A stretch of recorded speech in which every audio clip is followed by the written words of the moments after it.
3-4 বছরের ছেলে মেয়ে ফরজ নামাজের লাইনে দাঁড়াইলে কোনো কোনো মৌলানা বলে নামাজ মাকরু হবে, আবার কোনো কোনো মৌলানা বলে নামাজ হবেই না।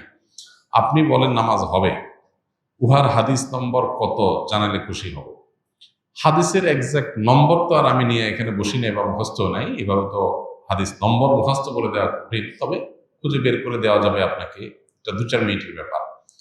মোটা দাগে বিষয়টা হলো যে এক সময় ওলামায়ে কেরাম ছোট ছোট বাচ্চাদেরকে নামাজের কাতারে রাখতে নিষেধ করতেন, পেছনে দিতে বলতেন। বাচ্চারা যখন দুষ্টমি করে পেছনে আবার একসাথে হয়ে আরো ঝামেলা তৈরি করে, তখন বাবা মা তাদের পাশাপাশি দাঁড় করার পরে এখন ওলামায়ে কেরাম নিষেধ করেন না। এটা হলো বাস্তবতা। আর নবী করিম সাল্লাল্লাহু আলাইহি সাল্লাম যখন নামাজে দাঁড়িয়েছেন, সিজদায় গিয়েছেন, তার নাতি হাসান হোসেন রাদিয়াল্লাহু তাআলা আনহুমা তারা এসেছেন এবং নবী সাল্লাল্লাহু আলাইহি সাল্লামের পিঠে চড়ে বসেছেন কেউ। এ হাদিস প্রসিদ্ধ এবং আমরা সবাই জানি। তো এই যে বাচ্চা এসে সিজদার সময় কাঁধে বসেছে, নবী করিম সাল্লাল্লাহু আলাইহি সাল্লাম নামাজের পরে কোনো ভৎসনা করতে শোনা যায় নাই যে তোমরা কে বাচ্চাকে কেন ধরো নাই, কেন সে নামাজের মধ্যে এসে এখানে উঠলো বা সামনের কাতারে আসলো, তিনি ডিস্টার্ব হয়েছে এরকম কোনো কথা বলেন নাই। কারণ বাচ্চাদের এতটুকু ডিস্টার্বকে সহ্য করতে হবে, সবর করতে হবে, তাদেরকে মসজিদে আসাটাকে অ্যাপ্রিসিয়েট করতে হবে।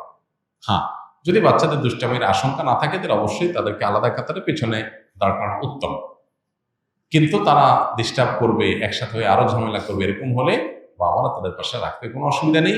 এই ব্যাপারে এখন কোনো আলেমই তেমন ভিন্ন মত করেন বলে আমার জানা নেই। অতএব কোনো আলেম যদি ভিন্ন মত করেন তাহলে সেক্ষেত্রে হয়তো তিনি এই বিষয় সম্পর্কে জানেন না, এর বাইরে হয়তো বর্তমান ওলামায়ে কেরামের দৃষ্টিভঙ্গি সম্পর্কে তার ধারণা নেই, এ সম্পর্কে আর কি, এর বাইরে আর কি বলা যাবে।